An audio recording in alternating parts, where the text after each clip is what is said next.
A warning, this episode of Extra Minutes contains confronting content, including discussions about domestic violence.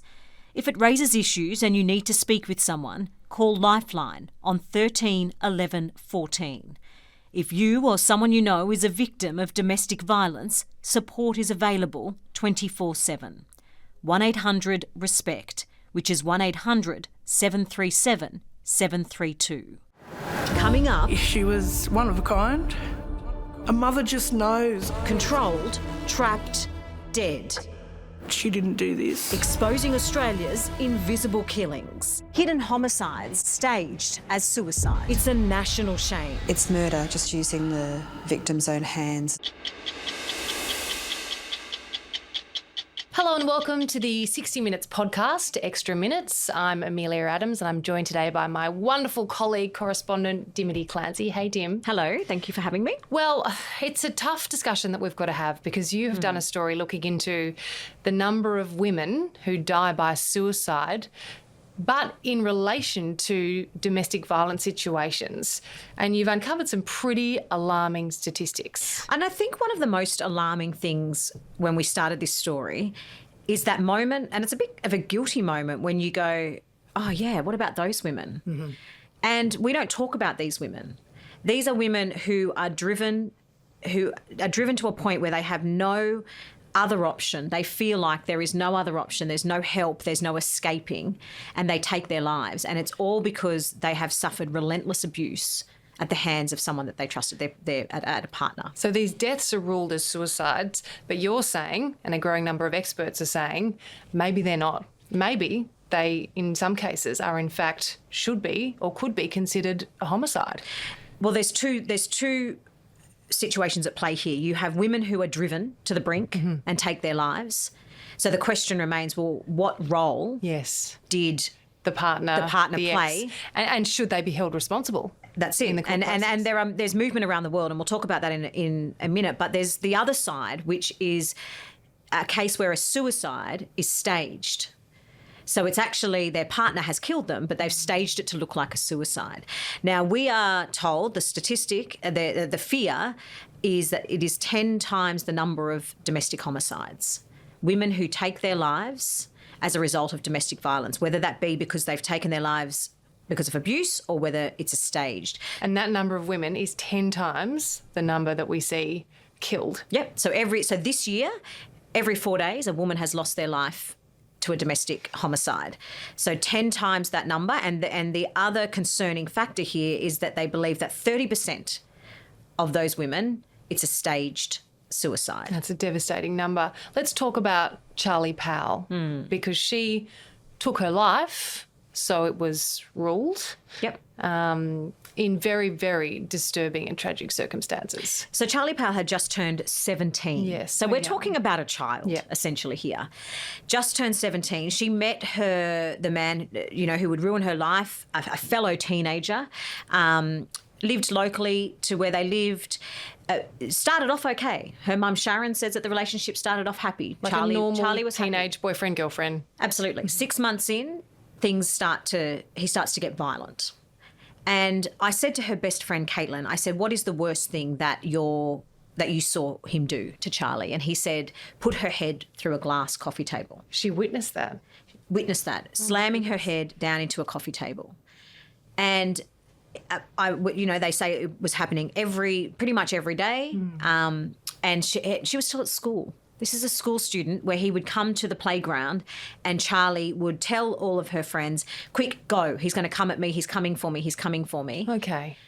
So she was very much living in fear as this relationship progressed. Did she move in with him or was she living at home still? Did she try to break up with him? Yep, so she did try to break up with him 2 weeks before her death. She said, it's over, I'm finished. And then a couple of days before, he creeps back in. As he always did. I'm sorry, I'm going to change, it won't happen again.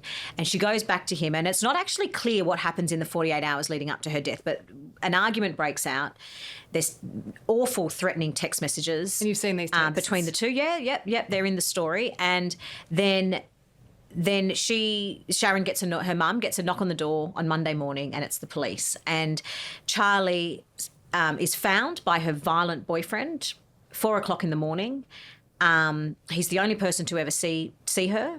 To actually, she had hung herself in a male toilet block at a park in their local area, and the police come to the scene and they rule it a suicide. And the tragic twist in this case is that her boyfriend had a warrant out for his arrest. So he was wanted by police on an unrelated matter. What was that matter? Was it domestic violence related? It's not clear what it was. An unrelated matter. It was not related to domestic violence, but he was Regardless, he was had a also warrant for his arrest. ready to. He had been charged with assaulting Charli. Okay. But the police came to the scene. It was deemed a suicide straight away, and they said to her boyfriend, "You're really distressed. Have a cup of tea, go home, and then come back and see us." It's 8 months before police actually catch him, because let's forget this is a man who's on the run from police. So, of course, it's extremely distressing for Charli's family, who at the time are thinking, well, she was not going to take her life. Like, she was messed up, of course, but she was never going to do this, and in a men's dirty toilet block. Sorry, just to backtrack, because this is a glaring contradiction. You and I have covered a lot of crime and courts in the past 20 years. You're saying when he turned up at the scene, he found her dead. She'd hung herself, he says. He rang the police, and he was not interviewed or considered a suspect, or even the next day or the following week.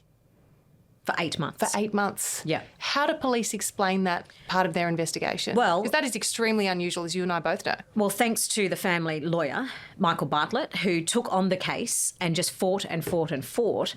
And also, when a case is deemed a suicide straight up, a proper post-mortem was never conducted on Charli. It was just an external examination. Which would have confirmed that her cause of death was actually death by hanging. That was never confirmed in a post-mortem. Well, it was the external examination confirmed that. But not by autopsy. But the pathologist who's doing this Right. has no idea that domestic violence is involved. Right. Has not given what Michael would argue is the right context for the investigation. And she was actually already had a funeral. She was buried before it came back that she had some broken ribs. Because they pushed for an MRI afterwards. So it's the way these police investigations are conducted when a female suicide is automatically ruled as that. In the text messages that you've seen between Charli and her boyfriend before her death, did he threaten to kill her? He did. He said, "I'm going to kill you." And then she writes back, she retaliates and says, "The relationship is finished. I'm going to tell everybody you're a woman basher, a cheater," and things like that. So those text messages are sent in the hours before her death. Charli's mum and her friends never believed that he wasn't involved in some way, or that she would have been driven to end her life the way she did on her own. That's just not something that they could understand, and still can't. No. And they fought very hard.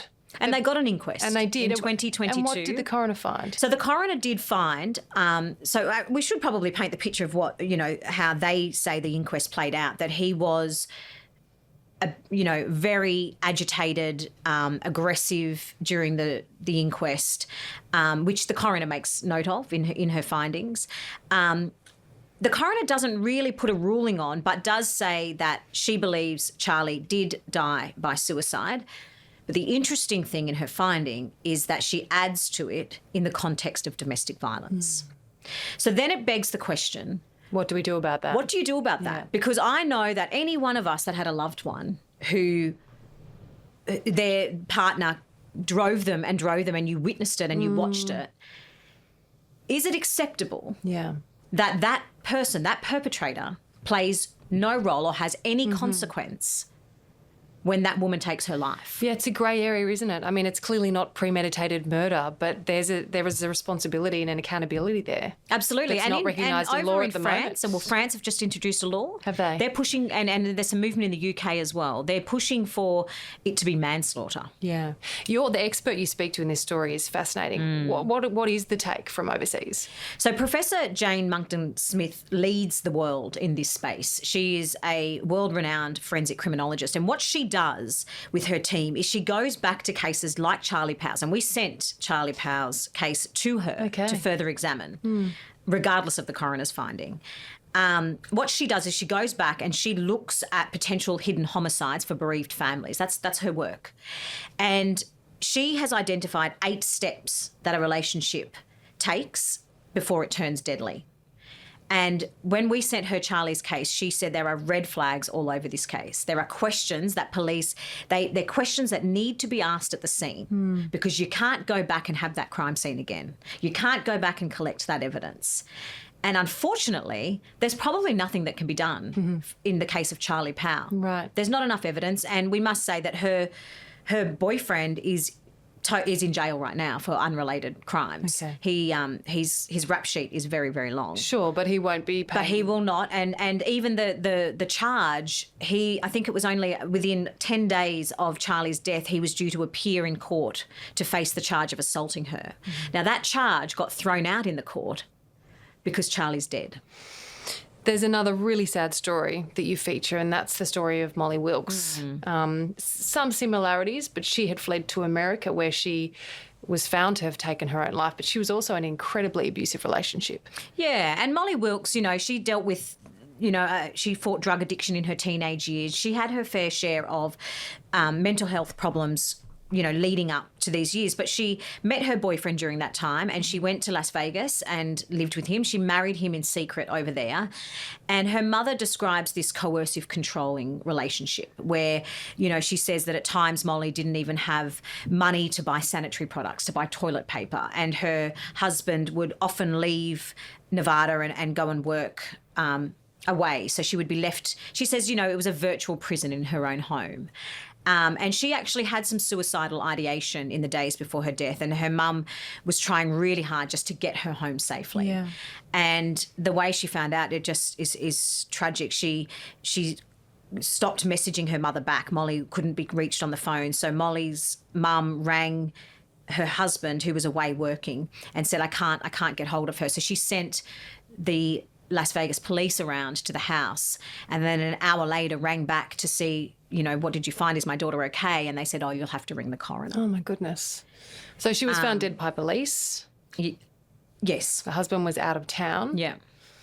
And again, and the text messages feature in the story, abuse after horrid text messages. And as her mum says, how can anybody survive that? Yeah. How can anyone see an escape from that? It's sadly, as we started off with, an all too familiar story. So I guess where to from here, because it's a huge jump in terms of legislature and changing the law and recognising this space where domestic violence offenders could be held in some way responsible for their role in a suicide. Any expert who works in this space will tell you, let's just count them. Wow. And do you know what that counting of those women would mean to those families? Yeah. Imagine if it was your loved one. So instead of a suicide, this was suicide in the domestic violence, right, in the context of domestic so violence. even just changing that language for the loved ones and the families. Yeah, and I think... And it puts some responsibility on the offender as well. Absolutely. And until we started looking at domestic violence and really honing in on the picture, we didn't really get an understanding of the problem. Yeah. So we can't really get a grasp on how many women like this are out there until we actually start counting them. And as I said, the fear is that there are 10 times the amount of women who take their lives because of DV than the women who actually get killed that we hear about. No, it's staggering. And this issue has been obviously in the spotlight nationwide all year. This is a particularly... sad. It's a hard story to watch, I have to tell you. Fantastic story, but really hard to watch, but very thought-provoking. Yeah. And I do hope it can raise some sort of answers for, or at least awareness for Charli and Molly's families and others like them. I'm sure there's so many families out there that are sitting there going, why doesn't he get any consequence here? He walks around, he gets his life, he continued living his life, but he tortured her and drove her to the point where... it's an argument, right? Like Absolutely. It's like, Absolutely. How do you prove it? They're hard cases to prove. Yeah. But I think the first step is changing the way police approach these investigations. Make them a homicide until you can prove otherwise. And secondly, let's count these women. They deserve to be counted. Well, you've started a fascinating conversation, that's for sure. Dimity, thank you so much. And if you haven't seen Dimity's story, make sure you catch up on our YouTube channel or on 9 Now, because it is incredibly, incredibly important.